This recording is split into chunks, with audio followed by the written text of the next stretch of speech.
What's groovy, y'all? It's your boy Michael Trapson, and the time has finally come.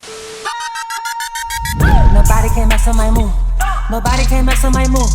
She like how I do it so smooth. Girl, I'm the man on the move.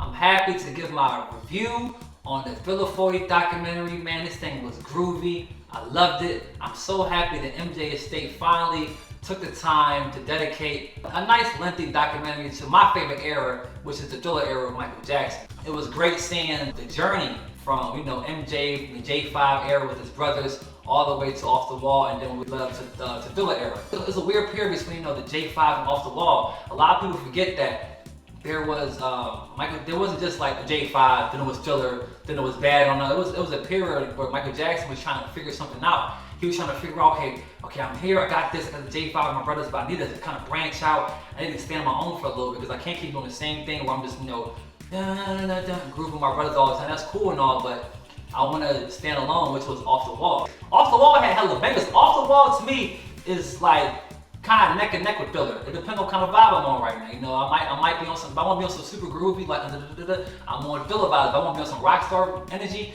I'm on Thriller vibes. I'm on Victory Tour vibes. It all depends on what I'm on. So Michael Jackson was like, I got all bangers. I got Don't Stop Till You Get Enough. I got She's Out of My Life. Off the Wall. Don't Stop Till You Get Enough. I Can't Help It. Rock With You. Hella bangers. You got Get On The Floor. You got hella groovy bangers on Off the Wall. It was a straight groovy disco album. The industry marked it as R&B bangers. These are cool for R&B artists. So part of me is like, damn, I'm mad Michael Jackson got all the awards he deserved. But in hindsight, that was the catalyst to catapult him to make the Thriller album. He came back with fire for Thriller, and they talked about the recording process. I love hearing about the backstory of like If You Want to Be Starting Something, which is my favorite song. And they go into the whole. Even some of the dancers, even some of the background singers, they came in, they spoke about, they said, Michael Jackson, they said Michael Jackson, they said, hey Michael, what does Mama Say, Mama Say, Mama Kusai mean? He said, it don't matter, just sing it. And I thought that was hilarious, because I'm like, I always thought what the hell it mean. And no, it doesn't mean I'm gonna say one more time, I'm not gonna stop. It don't mean that it's Mama Say, Mama Say, Mama Kusai.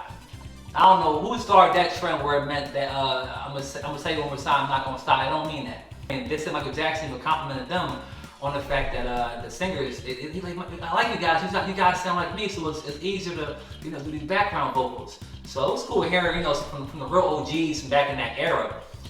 We got to hear about Eddie Van Halen putting his guitars on Thriller, on Beat It. You got to hear a lot of this demo sessions, which we already heard before. If you're an MJ fanatic like me, you already heard the Billie Jean demo session. You already heard the Want to Be Starting Something. You already heard the Beat It. But it was cool, going back to it and revisiting it, Michael Jackson just scatting in the studio like, because that's how I record my music. I never know what the lyrics gonna be at first. I always go with the melody first, and that's crazy to see that Michael Jackson do the same, where he did the same thing, which is kind of like, that man was a genius. So it was cool hearing that. I love just seeing the unreleased footage of MJ recording the Thriller album. Because people forget Michael Jackson didn't look like how he did in the Beat It video or the Thriller music video or even Motown 25 when he was recording Thriller. He still had that off the wall, Triumph, small Jerry curl, baby edges, not too much makeup. He had that off the wall energy still in there. So it was cool seeing young Mike, young skinny black Mike in the studio with Paul McCartney, Quincy Jones, and the whole camp that was working on Off the Wall and Thriller. I love hearing how comfortable Michael Jackson was in the studio too. At one point it was like, yeah, Michael Jackson, king of ad-libs. I'm like, we know Michael Jackson, we know that, but that was like later on, that was like in a dangerous era. But no, he's like, hear this. On an ad-lib of Beat It, Michael Jackson talking about some, I'm like, oh, he doing some Cardi B? Oh, so Cardi B, you owe Michael Jackson and MJ Estate a check for them ad-libs. So anybody doing ad-libs, Michael Jackson did it first. It got to a point where Michael was even so comfortable where he yawned on the track. He said, ugh. I'm like, yo, I ain't never heard this like this. I've never heard the yawn. My man said, I'm gonna yawn on the track. You know what, I'm gonna yawn right here. I'm gonna put it right there. I'm gonna put it right there. I'm gonna put it right there. And after that, that's a wrap. And I like it like that. And there's nothing you can tell me because I'm the best.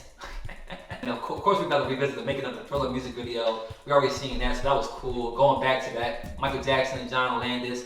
Michael and John Landis telling Michael Jackson, like, hey man, I need you at your best. He's like, yo, I need you at your best. And what's the point of having Michael Jackson if you're not going to be great? Being fine is okay, but I want you to be great. And then when he told Michael Jackson that, and he snapped, Michael Jackson, okay, you want greatness? I got you. Bam! He starts snapping on every take. So all you gotta do is tell Michael Jackson you're not doing great, and he's gonna do great. It's like, I don't know, it's like I guess he got that beast mode mentality, like that Michael Jordan mentality. Okay, you think it's sweet? Okay, I'm gonna show you what time it is. I wish we could have got to hear more of like songs like PYT, Lady of My Life. They didn't really mention those like that. I wish we could have heard more of the backstory of that, especially since Janet Jackson was on PYT. She was the like, I wanted to hear that. I wanted to hear that. What was the process of that? Like, how did that come about? How did Janet feel?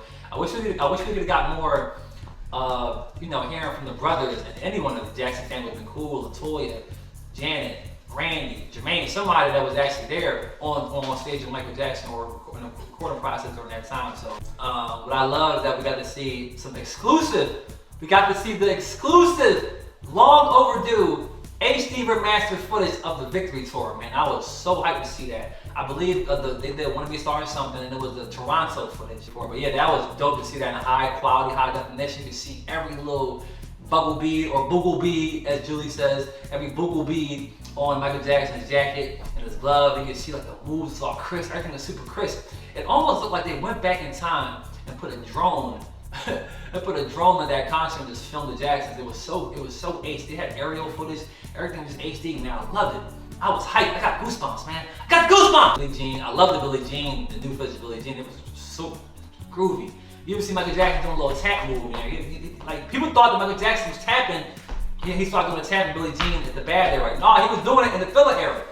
As proof, he did the tap. Look at my tap. He did that in the Victory era. So now I'm not wrong for that.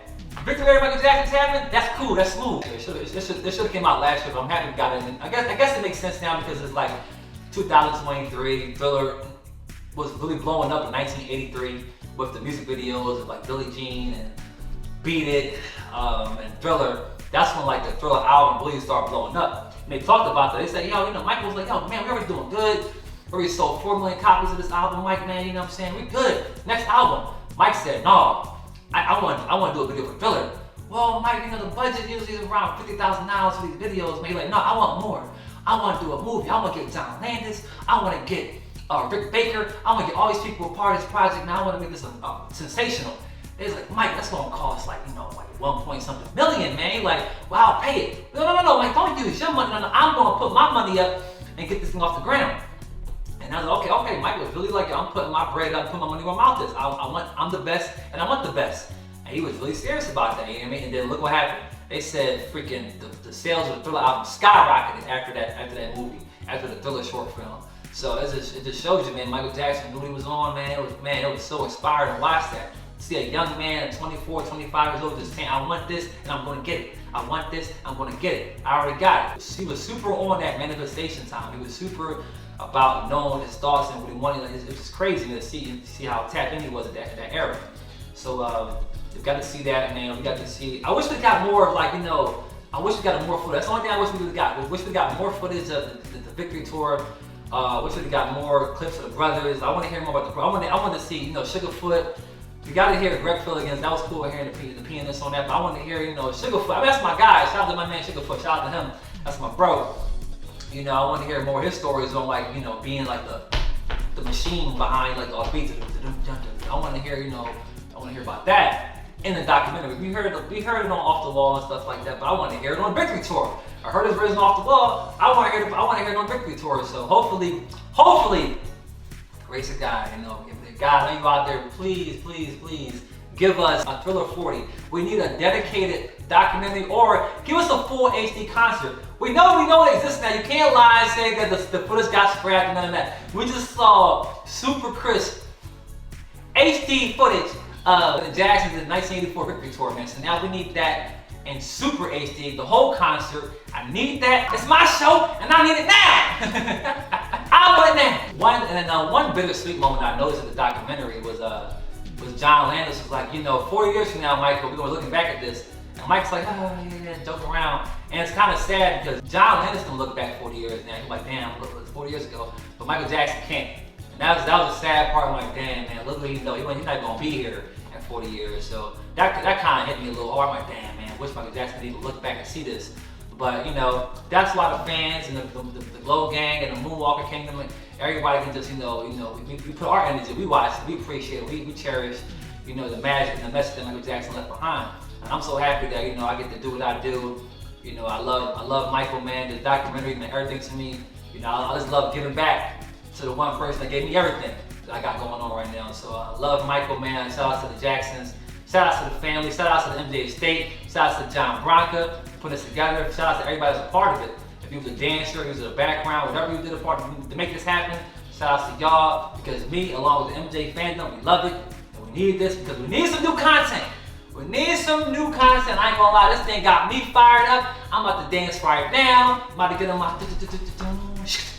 my Billie Jean bag. And with that being said, guys, I hope you enjoyed this review on the Philo 40 documentary. If you haven't seen it, go check it out. Go get that Paramount Plus, go get that Showtime, because it's glow time. Yeah, man, you're gonna love it, man. Laugh, groove, dance, cry, turn it up, share with your friends. It's a movie. Shimon! You are light, you are love, and you're a miracle. Don't you ever forget it. I love you all. Shimon! Woo! Okay, now where's my tissue? Nobody can mess with my move.